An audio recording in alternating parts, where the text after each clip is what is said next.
Muito bom dia, amados e preciosos irmãos.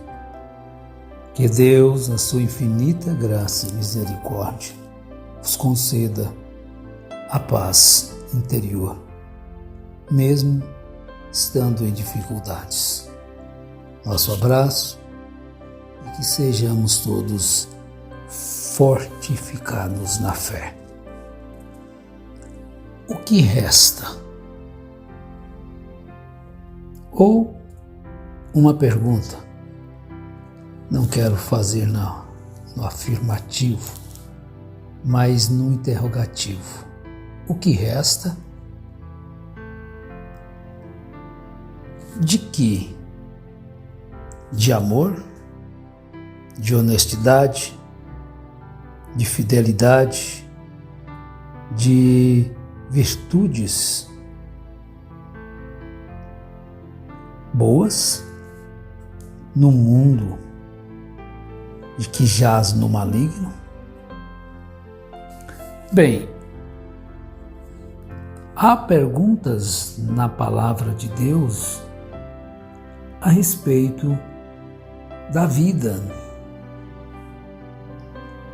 Agora, há uma ordem de Paulo a Tito no capítulo 1 da carta, verso 5. Por esta causa te deixei em Creta, uma cidade chamada Creta, para que pusesses em boa ordem as coisas que ainda restam. Bem,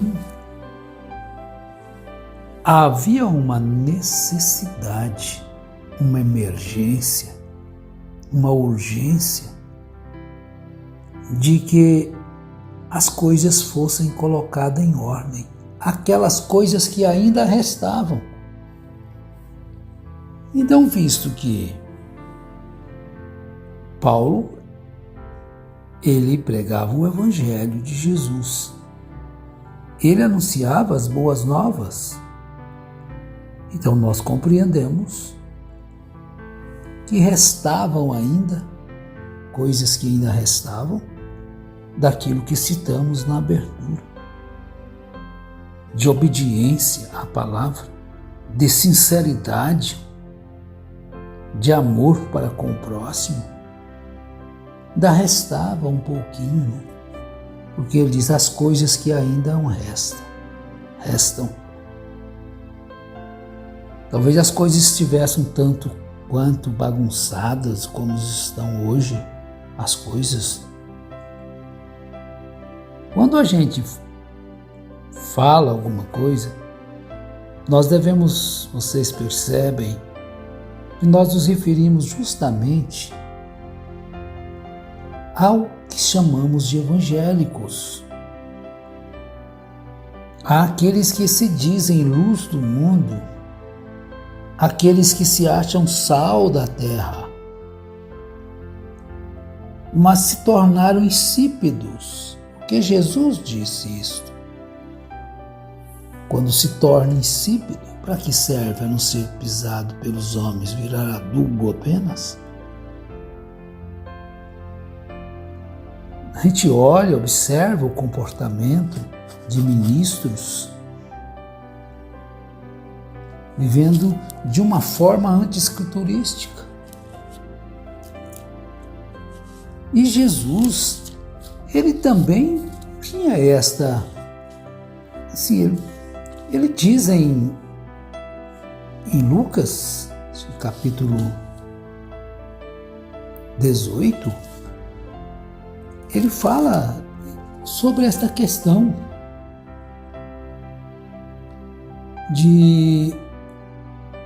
do que ainda resta.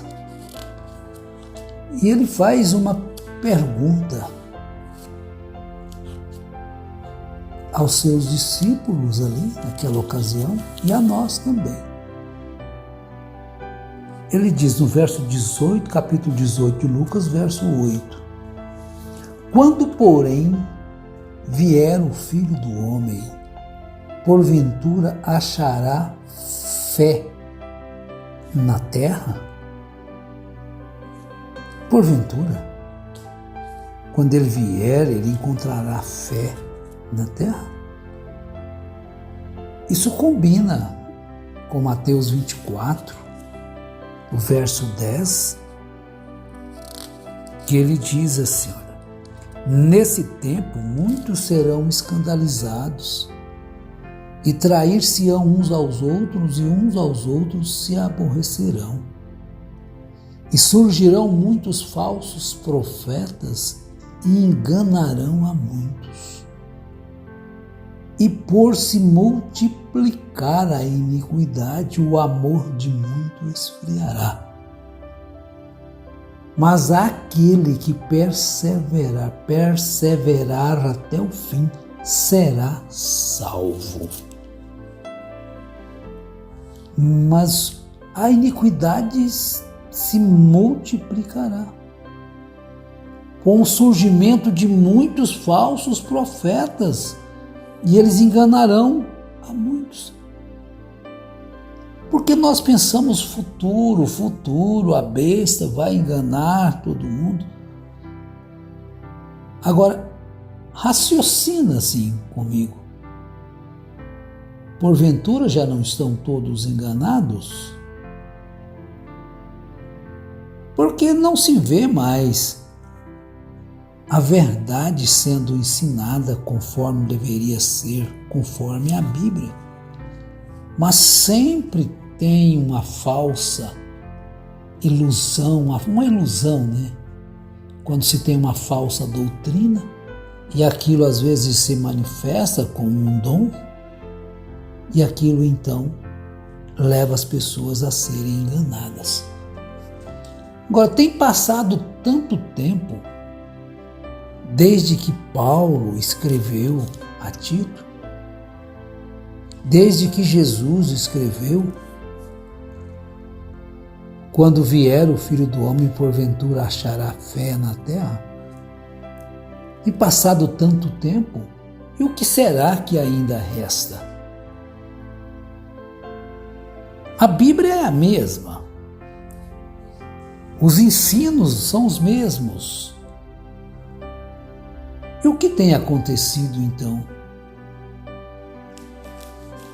É porque a consciência tem sido cauterizada a tal ponto de não ver aquilo que é errado? Durante esse tempo que se tem passado, o inimigo trabalhou muito bem. Mas ele não se cansou. E ele ainda está trabalhando mais ainda.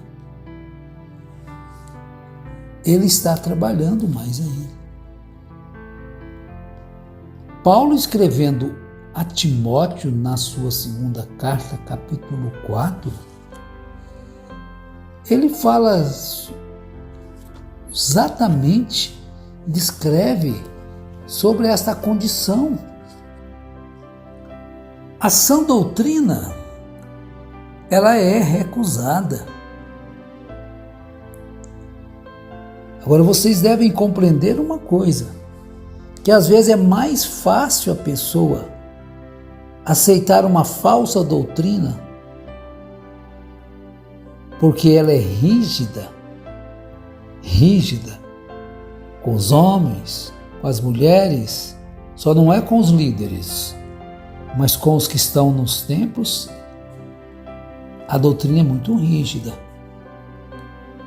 As pessoas aceitarem aquilo como verdade, e a verdade mesmo ser deixada de lado. Quando Jesus veio a primeira vez foi assim.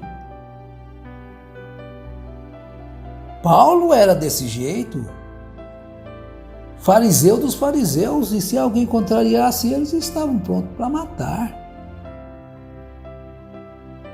Matar não era só abandonar, não era só ignorar, não era só bloquear, não era só deixar de ser seu amigo, não. Era para matar, para destruir. Por quê? Eles eram rígidos no seu sistema. com os homens, especialmente com as mulheres. Vixe. Mas a sã doutrina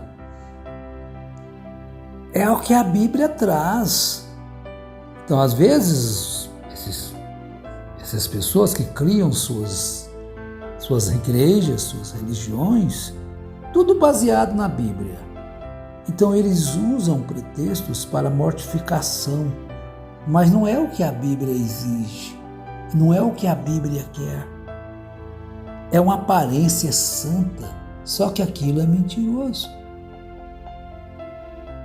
Então Paulo diz, porque virá tempo em que não sofrerão a sã doutrina, mas sofrerão uma outra doutrina. Por que eles vão fazer? Por ter comichão nos ouvidos, amontoarão para si doutores para pregar conforme as suas próprias concupiscências e desviarão os ouvidos da verdade, voltando às fábulas. É uma rigidez terrível, mas não é a doutrina de Jesus. Definitivamente. Agora, quando Jesus veio, o que ele encontrou no templo?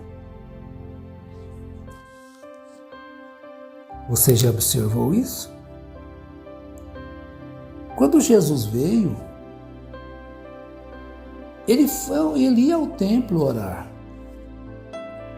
E o que foi que ele encontrou no templo? Em João capítulo 2, nós vamos encontrar isso. Começando aí no verso 13, a purificação do templo. E estava próxima a Páscoa dos judeus e Jesus subiu a Jerusalém. E achou no templo os que vendiam bois e ovelhas e pombos e os cambistas assentados. Olha o que Jesus encontrou, o que nós chamamos de igreja, né? A Bíblia menciona templo. Igreja é o corpo místico de Jesus Cristo. O templo é com paredes aonde os fiéis se reúnem para juntos adorar, participar da ceia e cantar louvores juntos. Agora, quando Jesus chegou e encontrou no templo, o quê? Os que vendiam bois e ovelhas e pombos e os cambistas assentados. Ele não encontrou um povo que adorava a Deus. Ele encontrou um povo que negociava Deus. Fazia negócios com a fé das pessoas. O que se tem hoje? Negociatas. Ganância por dinheiro. Mas o templo precisa de dinheiro, a manutenção. Não estou me referindo a isto. Eu estou me referindo à ganância, ao anelo a milhões. E o que Jesus fez? E tendo feito um azorrague de cordéis, lançou todos fora do templo, também os bois e ovelhas, e espalhou o dinheiro dos cambistas e derrubou as mesas. Será que nos templos não está tendo cambistas hoje também? Vendedores de cura, vendedores de visão, vendedores de milagres. Estão vendo? Se Jesus entrasse hoje no templo, o que será que ele iria fazer? Quando ele chegou, ele não encontrou nada ali que ele pudesse louvá-los. Mas ele teve que fazer um azorrague de cordéis para expulsar todos de dentro do templo. O que se tem nos templos, o que se tem nas reuniões de mocidade, o que se tem nas reuniões de senhoras, poderia ser muito bom, né? Mas o que se tem? Fofocas? Invejas, maledicências, Porventura achará o Filho do Homem fé na terra quando ele vier? Por aumentar a iniquidade, o amor esfriará. E é justamente isto que tem acontecido. O que Jesus encontrou lá naquele tempo. Será que hoje ele vai encontrar coisas diferentes no tempo? O que você vai fazer no tempo?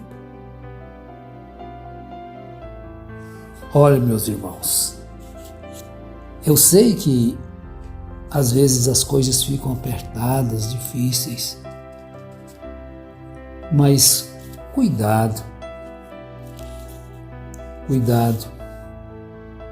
porque o diabo tem enganado todos. Não é que vai enganar, já estão enganados. Porque Jesus disse que viriam estas pessoas capacitadas para enganar. E eles estão aí pegando uma partezinha da Bíblia e colocando seus próprios interesses obscuros e levando as pessoas a estarem cegas em relação ao verdadeiro evangelho que Deus quer que nós preguemos. Que Deus tenha misericórdia de todos nós. O que Jesus vai encontrar em você, se você encontrar com Ele agora, hoje? Devemos pensar isso todos os dias. Deus vos abençoe e vos ilumine o conhecimento e a visão dos vossos corações. Em nome de Jesus Cristo. Amém.